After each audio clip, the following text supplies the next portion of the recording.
Bonjour à toutes et à tous, bienvenue sur On se fait une toile. Dans cette vidéo, nous allons parler d'un film que j'ai mentionné dans Box au film. Et oui, un film que j'avais mentionné, c'était The Northman, un film sur les Vikings, avec un réalisateur, le réalisateur de Nosferatu. Et il faut avouer que je n'avais pas du tout aimé ce film The Northman, pompeux, enfin bref, reportez-vous à la vidéo de Box au film sur les films que je n'ai pas aimés en 2024 et vous verrez. Toujours est-il que ce Nosferatu réalisé par ce réalisateur est aussi bien défendu par la sphère youtubeur et autres réseaux et complètement descendu par Le Masque et la Plume.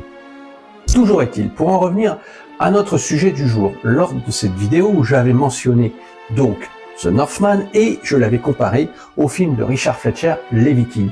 Et c'est bien de ce film que nous allons parler aujourd'hui. Alors, on se retrouve tout de suite après le générique.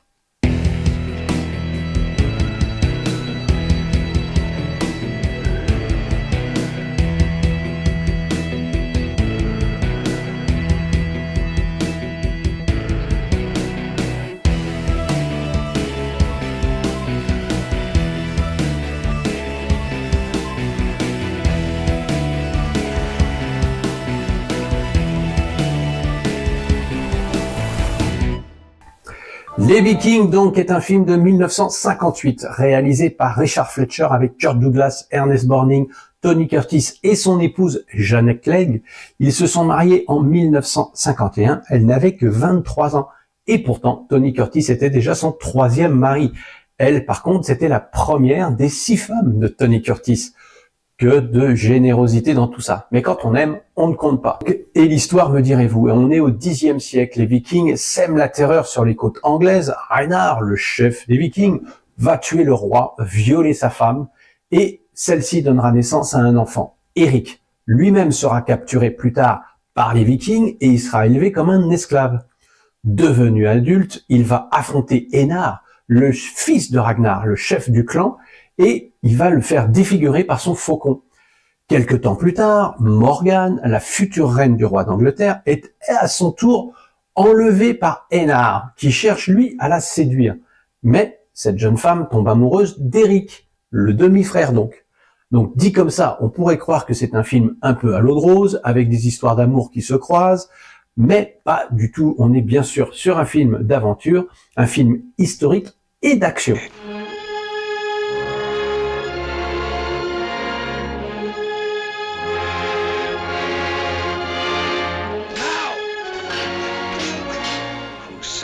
With me.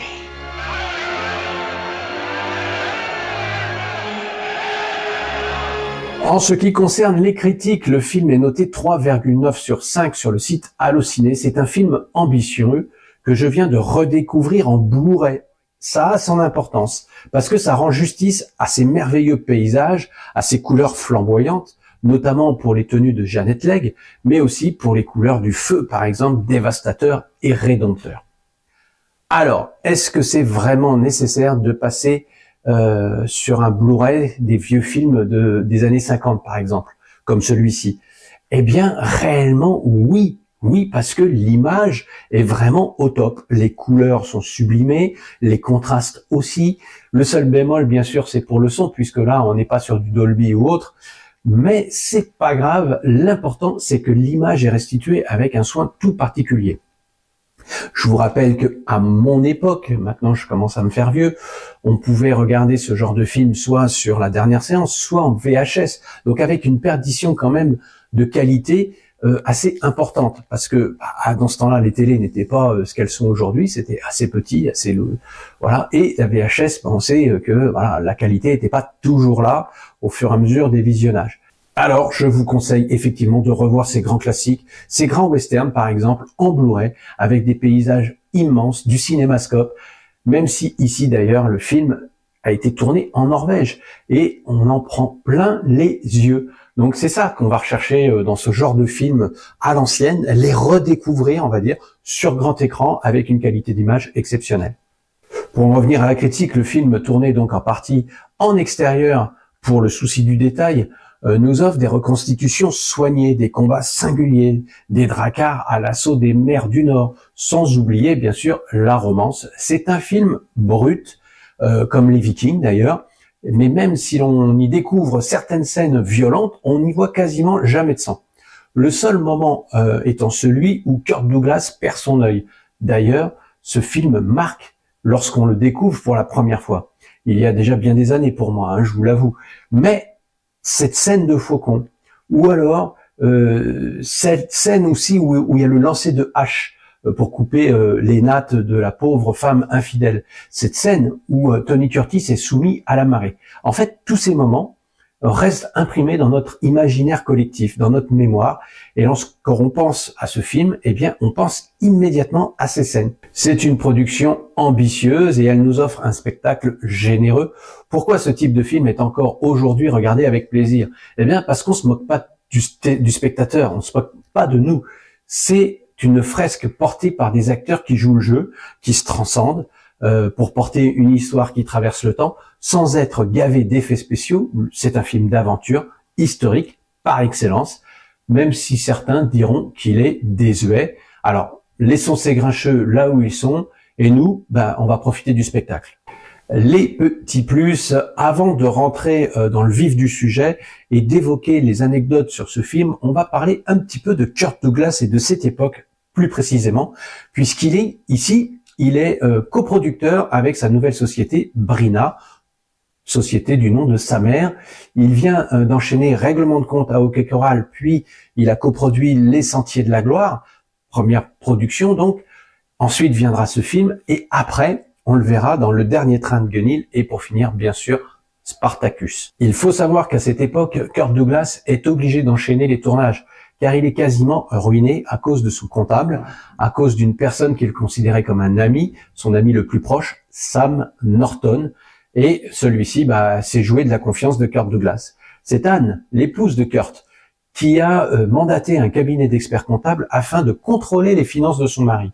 Et la sanction ne tarde pas à arriver. Il n'avait pas d'argent en banque, il devait au fisc 750 000 $, contrairement à ce que lui avait laissé croire Sam Norton. Les 18 mois passés en Europe de 52 à 54 ne lui avaient donné aucun droit, aucun abattement sur les impôts. Douglas pensait aussi avoir fait de bons investissements dans des puits de pétrole. En fait, il s'agissait de sociétés bidons qui, elles, touchaient un pourcentage à chaque investissement. Toutes ces sociétés, bien sûr, appartenaient à qui? À Sam Norton. Et la liste n'était pas close, parce que il faut rajouter à ça 10% que Norton et Roosevelt prenaient, donc le cabinet, prenait au titre du cabinet d'affaires, plus 10 autres pourcents que Norton touchait personnellement en tant qu'agent. Douglas était donc saigné à blanc. Seule la cupidité animait Norton. Le seul moyen de lui faire lâcher prise était de lui agiter sous le nez des perspectives encore plus mirobolantes. Donc Douglas alla le trouver dans son bureau, lui dit qu'il ne pouvait pas croire que c'était lui, son ami, qui lui avait infligé ça et qu'il pensait que c'était le fait de Roosevelt et uniquement lui, que c'était le seul responsable. Et donc il lui a fait miroiter la possibilité de signer un document disant que Roosevelt et Norton n'avaient aucun droit sur les commissions et donc les pourcentages du film Les Vikings, ni aucune honoraire, et qu'à partir de là, les deux, donc Norton et Douglas, pourraient re-signer un contrat en ayant une exclusivité pour Norton en tant qu'agent, avocat, et qu'il produirait même ses films. Il était ferré et enfin Douglas a pu se libérer de ce contrat. Il a pu traîner en justice les deux avocats. Norton fut condamné et dut lui restituer la somme de 200 000 $, à raison de 2 500 $ par mois. Douglas n'est pas le seul à avoir été floué. Il y a aussi Doris Day. Elle avait les mêmes services de Jerry Rosenthal. Et elle réussit malgré tout à le faire radier du barreau et à le faire condamner à 22 millions de $. Mais elle les attend toujours. Comme disait Douglas, on apprend à ses dépens le sens de la vieille plaisanterie qui traîne dans le milieu du cinéma. Comment on dit « va te faire à Hollywood », eh bien tout simplement, fais-moi confiance. Revenons à nos petits plus et revenons en Norvège avec ce film du jour donc. Et Ernest Borgnine qui joue le rôle du père de Kirk Douglas, eh bien dans la vraie vie, Ils avaient qu'un mois et demi de différence d'âge. Kirk Douglas avait, lui, 40 ans au moment de tourner le film, donc, et il devait interpréter un personnage qui avait 20 ans. Donc, cheveux blonds contre barbe grise, ça a suffi à nous duper, me direz-vous. Kirk Douglas avait dit aux membres de l'équipe masculin qu'il allait offrir, on va dire, un prix pour ceux qui laisseraient pousser leur barbe et pour la plus belle barbe. Donc ils sont tous arrivés avec des barbes bien fournies sur le plateau, et quand ils se sont présentés à Kirk Douglas, ils se sont aperçus que lui était rasé de près. Et oui, alors ceci est expliqué dans le film, hein, parce que Ragnar dit, voilà, mon fils ne veut pas cacher un si beau visage sous une barbe. Mais bon, c'est un peu léger parce que, par contre, l'œil, la lentille de contact, l'œil soi-disant blessé par le faucon, Kirk Douglas portait une lentille de contact qui était très très douloureuse, et en fait, il ne pouvait que la porter que quelques minutes à la fois. Richard Fletcher, le réalisateur, a travaillé 2 années sur ce film. Avant de commencer à tourner. Il voulait effectivement que tous les détails soient au plus proche de la vérité, et c'est pour ça que les 3 bateaux du Viking ont été conçus, on va dire, à partir de plans d'un véritable bateau Viking récupéré dans les eaux et restauré par le musée Viking de Norvège. Bien sûr, il s'est avéré avec les bastros construits pour le film qu'ils étaient un peu trop précis. Et oui, les acteurs modernes étant plus grands que les homologues historiques, il a fallu combler les trous des rames, 1 sur 2 en fait, pour que quand les hommes se mettaient à ramer, il n'ait pas à cogner le dos, on va dire, du comédien de devant lui, puisqu'ils étaient tellement grands que ça passait plus entre les deux. Donc voilà, des petits subterfuges malgré tout qui ont été faits. Pour une scène qui est retranscrite dans le film, on voit que les cascadeurs s'étaient entraînés pendant des semaines à marcher sur les rames. Kirk Douglas a dit au réalisateur qu'il pouvait le faire, et il l'a fait plusieurs fois d'ailleurs, on le voit dans le film, et à un moment donné, il tombe à l'eau, dans l'eau glacée des fjords quand même, et il a calmement nagé jusqu'au bateau du caméraman et elle a demandé si les prises étaient bonnes. Le château que l'on voit dans le film, le fort Lalatte, est en Bretagne. D'ailleurs, on peut aussi noter qu'à l'époque des Vikings, il n'existait pas encore de château fort. Petit anachronisme que nous ne retiendrons pas. Le village fut quand même reconstitué à l'identique. Les chevaux utilisés étaient bien des chevaux norvégiens. L'air joué lorsque Ragnar rentre chez lui à travers les fjords est une ballade de l'ouest de la Suède. Alors, certains noms utilisés aussi dans le film, comme Einar, Ivar, sont des noms courants en Norvège depuis des centaines d'années et toujours le cas aujourd'hui. Les Vikings et les Drakkar de 1964 avec Richard Widmark, film que je n'ai pas vu d'ailleurs. Dites-moi dans vos commentaires ce que vous en pensez de ce film, savoir si ça vaut le coup de se le procurer, de le regarder. Bref, ces films sont souvent confondus en raison de leur contenu similaire. Et oui, les Vikings et les Drakkar sont par certains points similaires.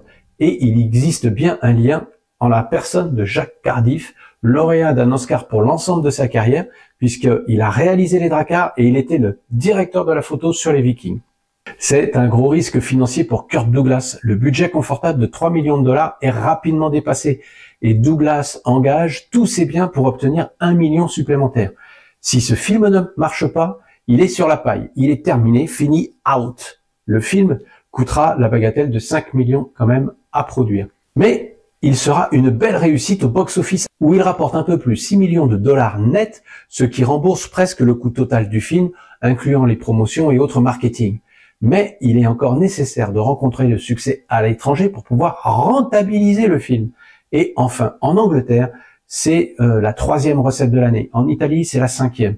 Et avec plus de 6 millions de spectateurs. En France, pareil, gros succès. Le film atteint plus de 3 millions de spectateurs en France et signe le 4e plus gros succès de la carrière de Kirk Douglas. Pour conclure, vous l'avez compris, on est face à un spectacle haletant avec de superbes mouvements de caméra. La confrontation finale n'use d'aucun effet spéciaux. La caméra a été emportée, ou les caméras ont été apportés et mis en place. Les arrière-plans du final sont juste magnifiques. C'est rythmé, c'est époustouflant, avec des beaux morceaux de bravoure.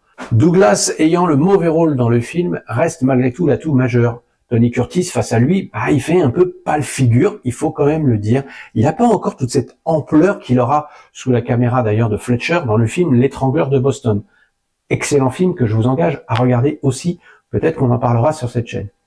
Donc, je persiste et signe, il vaut mieux regarder ce film que The Northman, le tout récent. Il est temps de vous replonger dans les grands succès hollywoodiens et je compte sur vous. Voilà, c'est fini pour aujourd'hui. J'espère que je vous ai donné envie de revoir ce film d'aventure à grand spectacle. Je vous dis à très bientôt pour un nouveau film sur On se fait une toile.